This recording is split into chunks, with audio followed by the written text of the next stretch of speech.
Vamos lendo. Eu faço o início aqui e daí tu dá continuidade ali para nós. Também a gente vai intercalando. Margarida, Rita, Cristiane, como a gente sempre conversa, a proposta é sintam-se sempre à vontade de pontuar qualquer coisa. Pulamos o prefácio, o que tu acha, Cristiane? Acho que sim. Vamos direto para o livro, então. Vamos direto para o livro. Vamos lá, vamos lá. Primeira parte.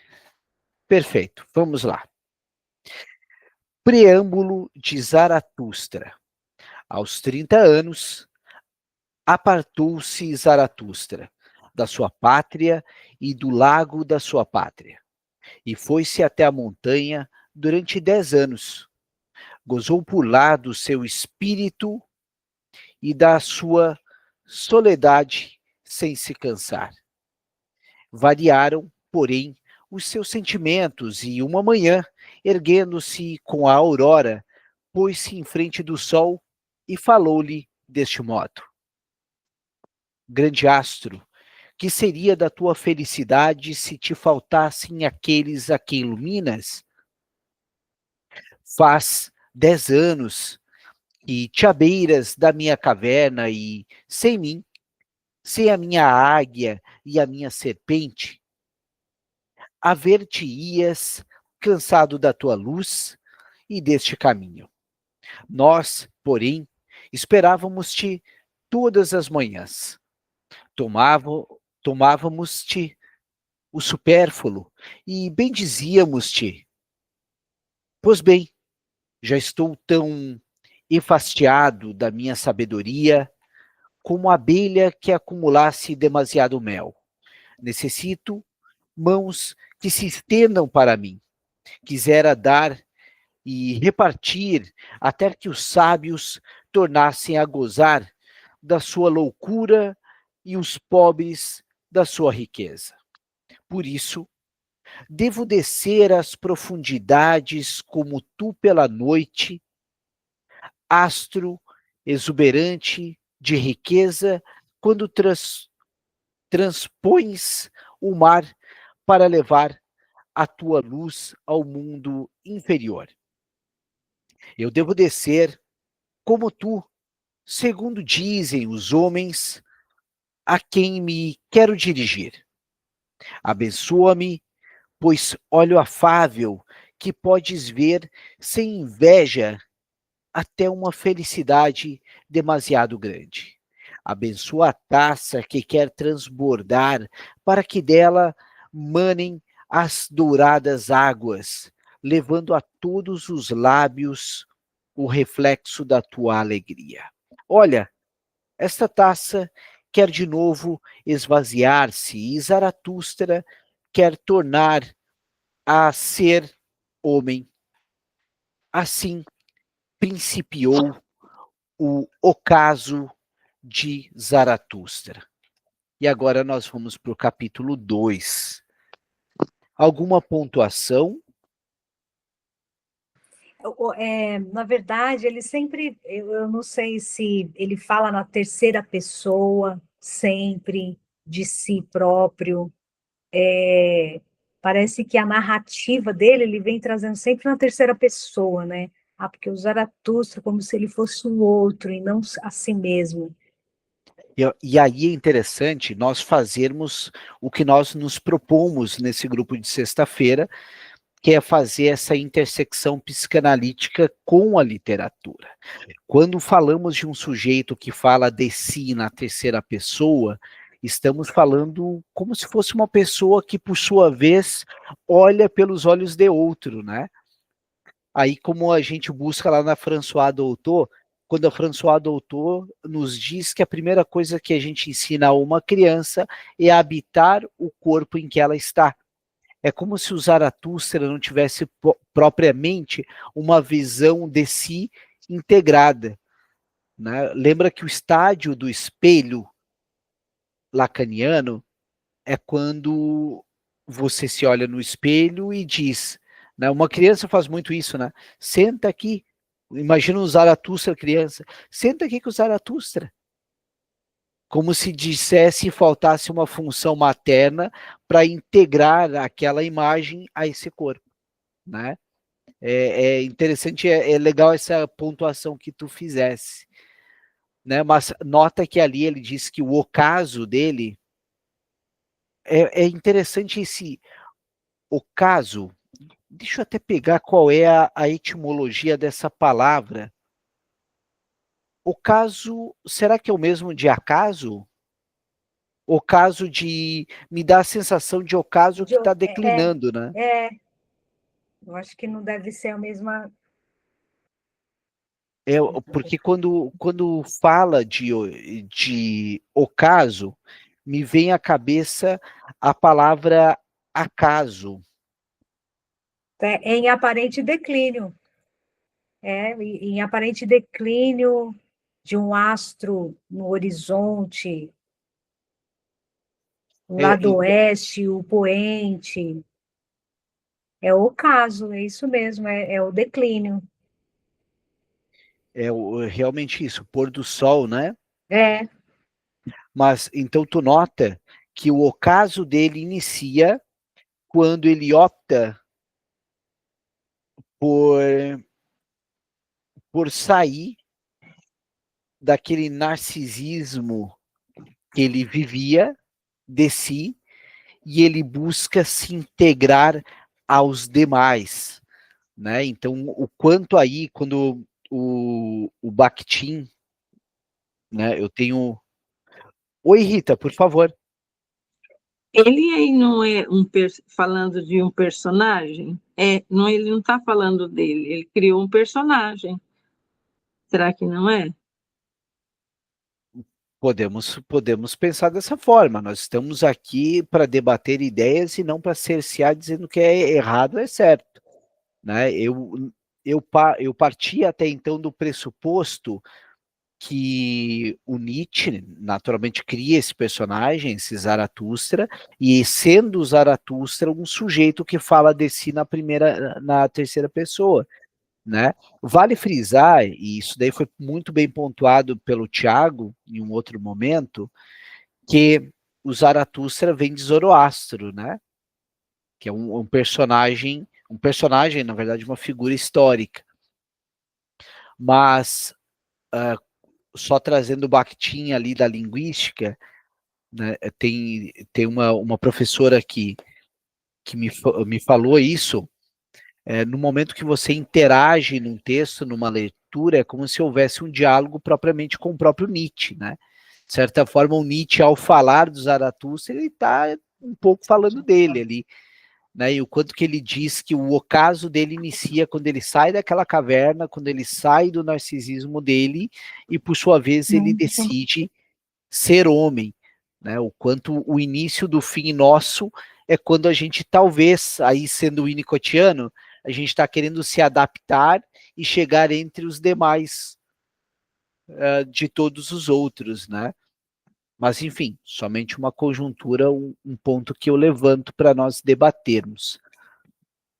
Mas vamos ler mais um pouquinho aqui para tentar entender um pouquinho mais sobre essa história. Então, Zaratustra desceu sozinho das montanhas sem encontrar ninguém. Ao chegar aos bosques, deparou-se-lhe, de repente, um velho de cabelos brancos que saíra de sua santa cabana para procurar raízes na selva. Né? Vamos partir do pressuposto que temos aí um possível arquétipo de um sábio, né? Aí eu vou flertar com Jung. E o velho falou a Zaratustra dessa maneira: este viandante não me é desconhecido, passou por aqui há anos, chamava-se Zaratustra, mas mudou. Nesse tempo, levava as suas cinzas para a montanha, quererá levar hoje o seu fogo para os vales? Não terá medo do castigo que se reserva aos incendiários? Olha que interessante para a gente fazer um paralelo com é Ícaro ou é Prometeu? É o Prometeu, né? Tá fechado o teu microfone. Não, eu não sei. O que me veio assim do incendiário é uma questão. Será que você não tem medo do castigo de falar algumas verdades, né? Incendiar o que está quieto, o que está já posto, né? O que me veio na cabeça foi isso, essa parte, esse trecho, né, de Zaratustra. Porque É ele um, vem com cinzas, ele sobe a montanha com cinzas e desce disposto a incendiar, né?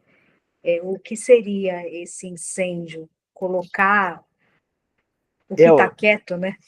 é o paralelo que eu fiz, né? Me veio à mente aqui, não estou dizendo propriamente que eu seja, mas me veio o mito do Prometeu. O mito do Prometeu, que é aquele que rouba o fogo dos deuses e traz para a terra.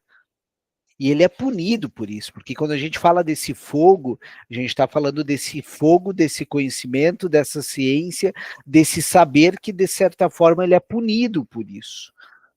Né? Então, esse incendiário, esse fogo simbólico, no intuito ele chega apagado, mas ele está trazendo incendiar esse povo, inflamar a multidão, né? Tanto que tem essa terminologia nessa palavra aí, quando a gente tá inflamando a multidão aí, né? E vale frisar que, historicamente, todos que o fizeram isso, o próprio Prometeu, ele é punido por isso, né? No mito grego. E é bem interessante isso, que me veio isso quando você falou do incendiário, do Prometeu que trouxe o fogo, é bem a sensação do conhecimento da ciência que põe em xeque o bem e o mal, né?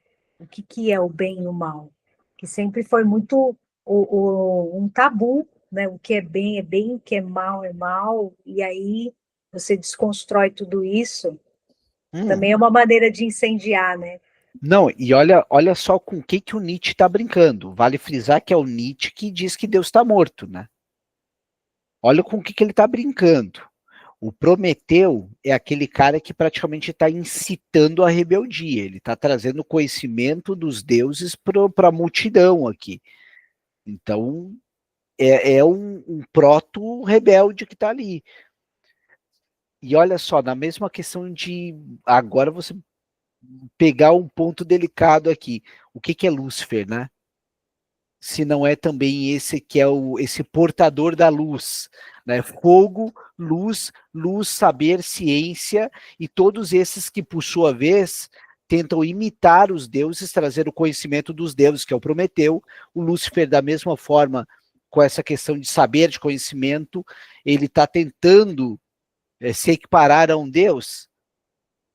Olha o que está fazendo, né? Olha o recado que dá. Não, nada de trazer coisa de Deus. Homem é homem e não é nada que vai se assemelhar aos deuses aí, né? Então Nietzsche está brincando com essa rebeldia, com essa subserviência, né? O não adaptação social. Então a gente vai um pouquinho mais adiante, onde que está, ok, cadê as cinzas aqui?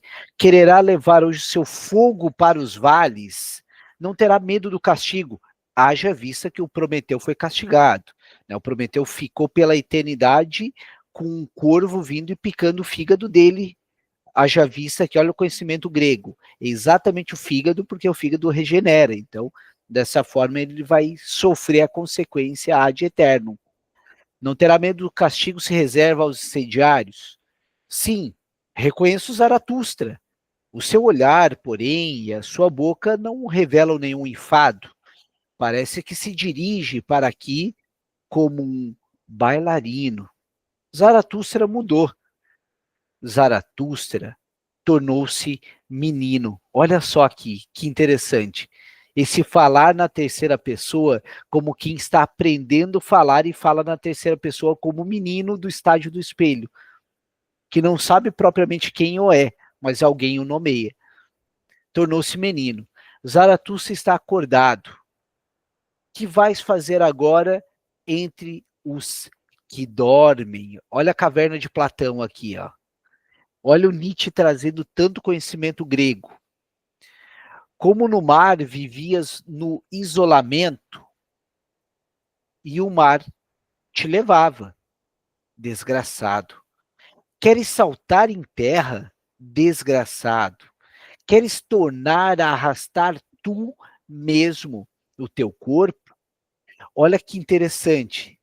Olha só, era o mar que levava aquele sujeito. Ou seja, porque ele tá, a maré que leva ele. Não é ele que leva o corpo dele, é o mar, é a multidão, é o todo, o mar de gente, né? Imagina isso daí, que leva o sujeito. Mas aí o Nietzsche pega e diz: não, é o meu corpo. Eu quero levar no meu corpo. Então, olha o ponto aqui que ele está mexendo. Ele quer ocupar o corpo dele. Zaratustra respondeu: amo os homens. Pois por quê? Disse o santo. Vim eu para a solidão? Não foi por amar demasiadamente os homens? Agora amo a Deus. Não amo os homens. O homem é para mim coisa sobremaneira incompleta. O amor pelo homem matar-me-ia. Zaratustra respondeu: falei de amor. Traga uma dádiva aos homens. Nada lhes des, disse o santo. Pelo contrário, tira-lhes a qualquer coisa e eles logo te ajudarão a levá-la. Nada lhes convirá melhor de que quanto a ti de convenha. E se queres dar, não lhes dê mais do que uma esmola. E ainda assim, espera que te peçam. Aí ele está mexendo com a Igreja Católica na última. Quando bateis e serás atendido, pedis e recebereis. Nota, não dá nada para ninguém. Você tem que pedir que assim você recebe. Ele está pegando aí, pelo menos na minha concepção, e mexendo agora com uma cultura, sobretudo cristã, né? Da religião ali, espera que te peçam, pedis e recebereis. E é engraçado que ele não mexe só com a estrutura religiosa da Igreja Católica, ele mexe em contrapartida aí com a política, porque a Também. economia, porque a igreja era que dominava tudo isso. Então, quando ele traz lá que você vai pelo mar, né? Eu quero ter o meu corpo e meu corpo vai aonde eu quero. Isso também tem a questão política da época, né? Porque a igreja também levava esse mar de ideia, esse mar de concepção de vida, né? É bem engraçado mesmo. Interessante. E aí, né, a gente traz essa questão psicanalítica que já falamos algumas vezes, o próprio o Freud, eu falei isso no outro encontro, o Freud, ele sempre falava o quanto ele não gostava muito de ler o Nietzsche, pelo fato que o Nietzsche tinha a teoria dele, né? Quando a gente vai no princípio do além do bem e do mal do Nietzsche, a gente está falando de psicanálise, a gente está falando do bem-vindo ao caos, e porque é isso que nós falamos numa sessão de análise. Enfim, vamos mais um pouquinho aqui. E nota que ele traz de novo para um antropocentrismo mesmo, ele está trazendo para o homem pelo homem. Nada lhes dê, disse o santo, pelo contrário, tire qualquer, ok. Não, e ele usa o termo santo ainda, né? Ele fala de forma provocativa. Um pequeno detalhe é que o Zaratustra, quando a gente fala de Zoroastro, a gente fala de uma figura babilônica, lá desse período da Babilônia, que é o responsável por separar Deus no conceito bem e mal, né? Essa dualidade começa no zoroastrismo, diga-se de passagem. Não, respondeu Zaratustra, eu não dou esmolas. Não sou bastante pobre para isso. Olha a provocação dele, que fantástico isso. Eu não sou pobre para dar esmolas. O santo pôs-se a rir de Zaratustra e falou assim: então vê lá como te arranjas para te aceitarem os tesouros. Eles desconfiam dos solitários. e não acreditam que tenhamos força para dar, as nossas passadas soam solitariamente demais nas ruas. E ao ouvi-las, perguntam assim como de noite, quando, deitados nas suas camas, ouvem passar um homem muito antes do alvorecer. Aonde irá o ladrão? Não vás para os homens, fica no bosque. Olha que interessante esse aspecto de seja o ermitão, né? Fica longe das civilizações, o arquétipo muito daquele sábio, né? Quase que um Gandalf da vida que fica lá longe das massas, porque aí a gente tem essas massas, inclusive de feudos, de religião, de multidões, até na própria religião que tu trouxeste mesmo. Prefere a deles a companhia dos animais? Por que não queres ser como eu, urso entre os ursos, ave entre as aves? E que fez o santo no bosque? Perguntou Zaratustra. O santo respondeu: faço cânticos e canto-os. E quando faço cânticos, rio, choro e murmuro. Assim eu louvo a Deus. Com cânticos, lágrimas, risos e murmúrios, louvo a Deus que é meu Deus. Mas deixa ver que presente nos trazes. Ao ouvir essas palavras, Zaratustra cumprimentou o santo e disse-lhe: que teria eu para vos dar? O que tens a fazer é deixar-me caminhar correndo, para vos não tirar coisa nenhuma. E assim se separam um do outro, o velho e o homem, rindo como riem duas criaturas. Quando, porém, Zaratustra se viu só, falou assim ao seu coração: será possível que este santo ancião ainda não ouvisse no seu bosque que Deus já morreu? Aí essa frase célebre do Nietzsche e um tanto quanto polêmica, né? Mas é interessante lembrar ali o contexto histórico, que se a gente escuta a música Geração Coca-Cola do Renato Russo, a gente escuta ele dizendo que nós somos filhos da revolução, somos burgueses sem religião, né? Quando ele fala disso, Renato Russo, ele está falando do iluminismo, ele está falando desses burgueses sem religião no intuito de a era da razão, que a era que Deus morreu no sentido desse teocentrismo, dessa religião, que essa religião já era, no intuito, vamos voltar para o homem.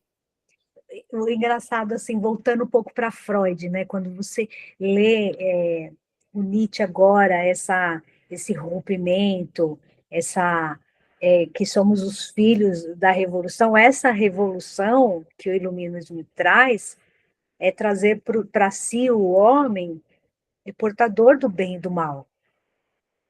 E é engraçado que o Freud tinha lá ele tinha uma imagem da cabeça de Janes, que fala, cabeça que tem, um ser que tem duas cabeças que olha para um lado e para o outro. Como que é o nome dessa cabeça? Janus, cabeça de Janus.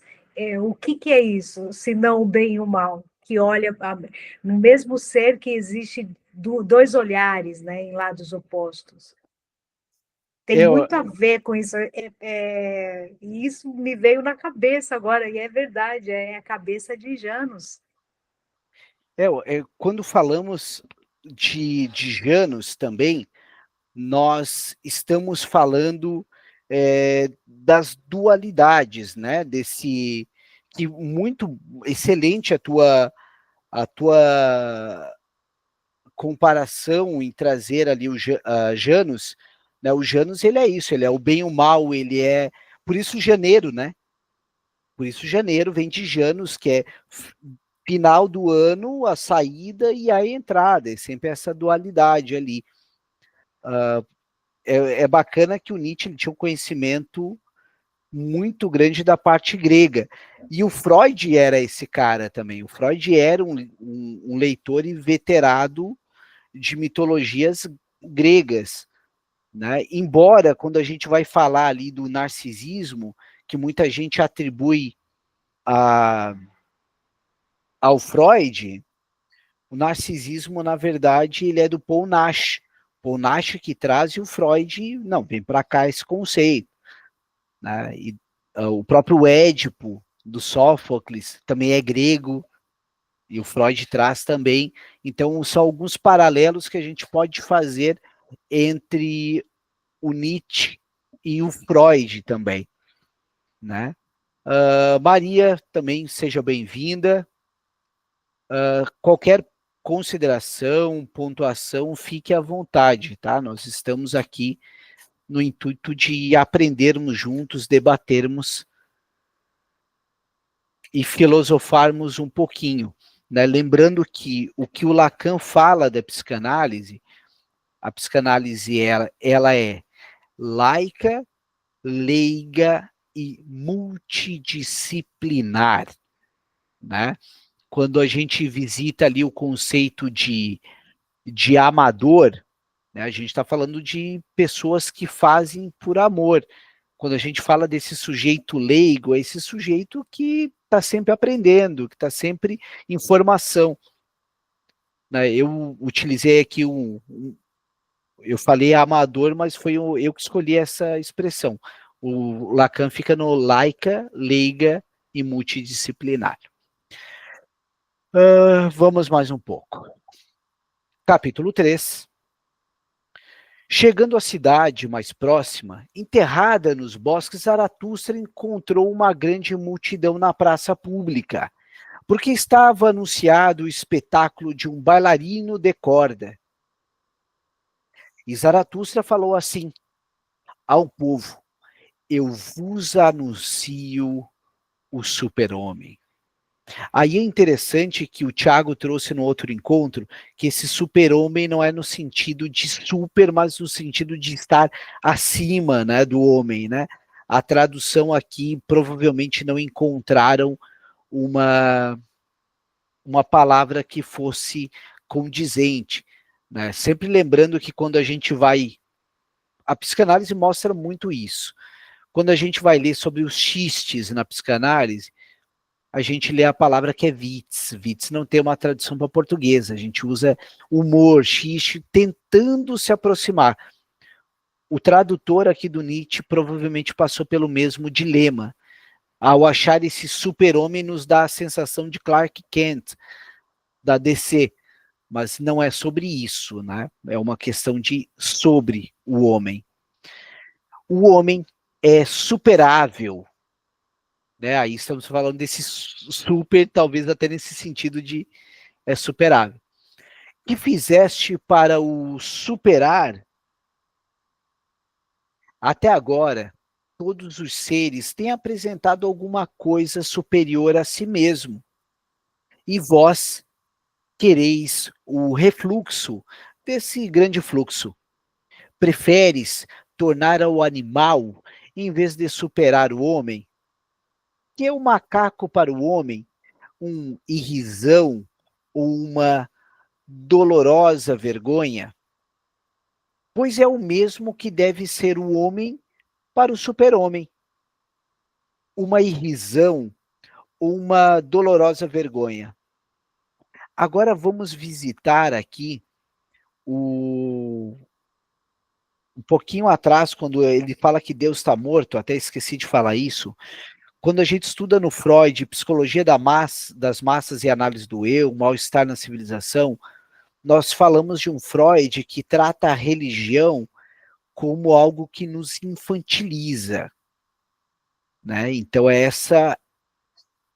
dizer que o Freud era ateu, eu não sei se eu me aventuraria por esse caminho, né? Haja vista da sua formação judaica, o tempo que ele passou com, acho que era Brit Benai, não tenho certeza, mas era uma sociedade de judeus aonde que a psicanálise se desenvolve no primeiro momento, mas Freud tinha essa provocação com a religião, talvez muito influenciado pelo próprio Nietzsche, né?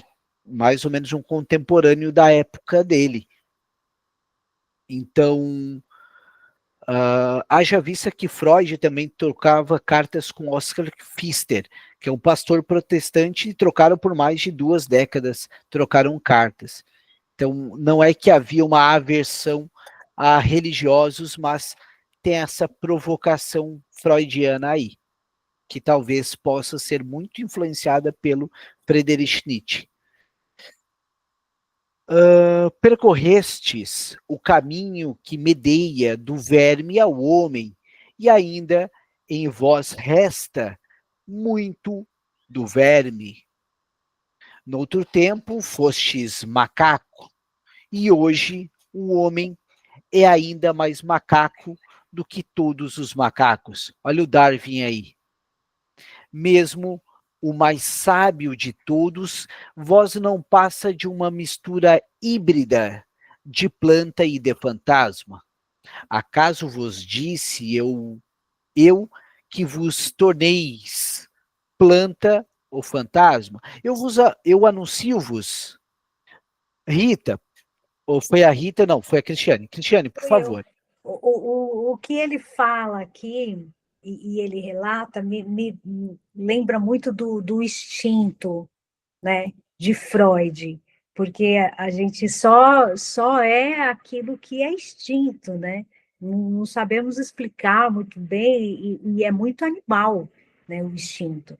E aí a gente recalca alguns, e que essa energia, ela vem por outras fontes, assim, e às vezes sintomáticas, e é instinto, é animal, né? Eu acho que Freud viu muito isso, sabe? Nas análises dele, falar assim, o que é o homem se não o macaco, né? Exato, exatamente isso. Eu só estou respondendo uma mensagem aqui. E vamos lá. Mas é muito interessante isso, né? Quando nós falamos esses assuntos do que é o homem, se não o macaco, e nós pegamos esse início de século XX, e nós pegamos esses correlatos, né? Lembra das feridas narcísicas que o Freud destitui, né? Ele fala que a primeira ferida narcísica da humanidade foi a questão do Copérnico, que a Terra não é o centro do universo. A segunda é o Darwin, né? E o Darwin é outro que talvez pode ser um livro para nós lermos no futuro, A Origem das Espécies, porque o Darwin é quem influencia e dá para ver o pensamento do Nietzsche, que influencia o Freud. O Winnicott, ele começa na psicanálise, entre aspas, através do Darwin. Quando lá com 14 anos ele vai para um colégio interno, tipo aquele da Sociedade dos Poetas Mortos, e ele encontra o Charles Darwin, o livro do Darwin, e começa a estudar. Porém, enquanto nós falamos da adaptação, adaptabilidade do Darwin, nós falamos de um Winnicott subversivo, nós falamos de um Nietzsche subversivo, da rebeldia quase que prometeica aí, que está em questão. Vamos lá. Seguindo. Aonde que eu parei aqui? Da planta fantasma, eu anuncio o super-homem. O super-homem é o sentido da terra. Diga a vossa vontade, seja o super-homem o sentido da terra. Exorto-vos, meus irmãos, a permanecer fiéis à terra e a não acreditar naquele que vos falam de esperanças supraterrestres. São envenenadores. Quer o saibam ou não, são menosprezadores da vida, moribundos que estão, por sua vez, envenenados. Seres que a terra se encontra fatigada, vão-se por uma vez. Noutros tempos, blasfemar contra Deus era a maior das blasfêmias, mas Deus morreu, e com ele morreram tais blasfêmias. Agora, o mais espantoso é blasfemar da terra e ter em maior conta em entranhas do impenetrável do que o sentido da terra. Vamos voltar de novo ali, lembrando do Darwin, que o Darwin choca com a teoria do evolucionismo, inclusive correntes de estudos dizem, de um lado a gente tem o evolucionismo, do outro lado o criacionismo. Então, em tese, dependendo da cabeça do sujeito, falar de evolucionismo é praticamente matar Deus. Né? Então, a esse ponto, então, o pensamento do Darwin está muito aqui nesse texto do Nietzsche, quando ele nos fala sobre esse antropocentrismo. E é engraçado, Michel, que ele coloca Deus com letra maiúscula. Porque quando você lembra a mitologia grega, Deus sempre com letra minúscula. E aí a gente vê o monoteísmo. Certo. Porque o politeísmo dentro da mitologia grega era muito, aí era muito difundido, os deuses eram extremamente humanizados, eles tinham características humanas. E aí ele traz isso para romper mesmo essa questão do monoteísmo, né? De Deus, um Deus único, não, ele morreu. Sim, sim. E não são Deus, aí com letra maiúscula onde o cristianismo põe, né? Exato, muito bem observado, porque o Zoroastro ele vem nessa questão mais Oriente Médio e menos greco-romana, né? Então ele realmente é como tu bem observou. Estamos falando de um Deus que, por sua vez, não é politeísta, né? É um Deus monoteísta, é verdade. O Deus que morre aqui em questão é o Deus abrâmico, né? Como se diz, é o Deus abrâmico que está em questão e não os Zeus. Né? Estamos falando aqui do talvez esse temeroso que é a cultura hebraica, o Deus de Abraão, na verdade, é o que ele está provocando aqui. Vamos ver. Noutros tempos, a alma olhava o corpo. Olha só. Noutros tempos, a alma olhava o corpo com desdém. E então, nada havia superior a esse desdém. Queria a alma um corpo fraco, horrível, consumido de fome. Julgava deste modo libertar-se dele e da terra. Olha só, noutros tempos a alma olhava o corpo com desdém. Olha só a questão tirando o corpo, os prazeres da carne, olha os prazeres da carne aqui. Julgava desse modo a libertar dele da terra, o jejum, né? Não vamos dar vezes. E aqui a gente traz para a psicanálise, a gente está falando aqui muito do id, né? Vamos dar voz às nossas pulsões aqui. E, de certa forma, aqui a gente teria talvez um choque entre Freud e o Nietzsche, porque o Nietzsche aí me parece que ele está flertando mais com William Reich, né? Vamos deixar esse corpo satisfeito, vamos dar voz a esse id pulsional e, por sua vez, esse superego que é esse Deus, esse pai superegóico morre. Então, vamos deixar o id. né? Me parece que está vindo bem nesse lado aqui. Consumido pela fome, os 40 dias do deserto, o jejum, julgava deste modo libertar-se dele e da terra. Essa mesma alma era uma alma fraca, horrível e consumida, e para ela era um deleite e crueldade. Irmãos meus, dizei-me que diz o vosso corpo da vossa alma, não é a vossa alma pobreza, imundície e a conformidade lastimosa? Vamos voltar mais um pouquinho aqui nessa questão do Janus, né? Dessa dualidade aí, né? E o quanto a gente está entre o eu e o outro psicanalítico, entre o ego, o ideal de ego e o ego ideal, né? E o quanto a psicanálise ela é um dual ternário. Mas a vida é sim e não. Calma, a gente tem o talvez também. É branco e preto, tá, mas e as gradações de cinza? Né? Quando a gente fala do 2, a gente está falando da Melanie Klein, da posição esquizoparanoide, e estamos falando da posição depressiva, de um sujeito que, por sua vez, não integrou o lado bom e o lado mal. Nota que aí a forma que ele trata o corpo é quase que esse lado mal, né? Fala numa pessoa, de certa forma,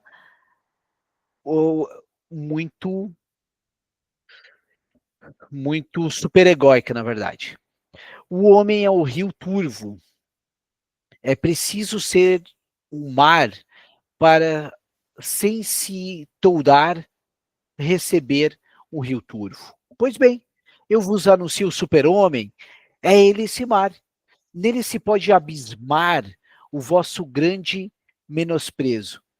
A Cristiane lembrou muito bem que quando a gente está falando de mar, notem que nessa época o meio de transporte predominante eram os navios, então a correlação marítima era muito forte.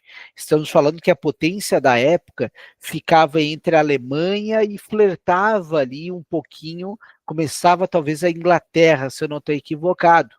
Então estamos falando de potências marítimas, estamos falando do mar, nota que não tem tantas menções ao céu. Estamos levando para o contexto histórico de um contexto que veio, talvez, o mercantilismo das navegações e do mar.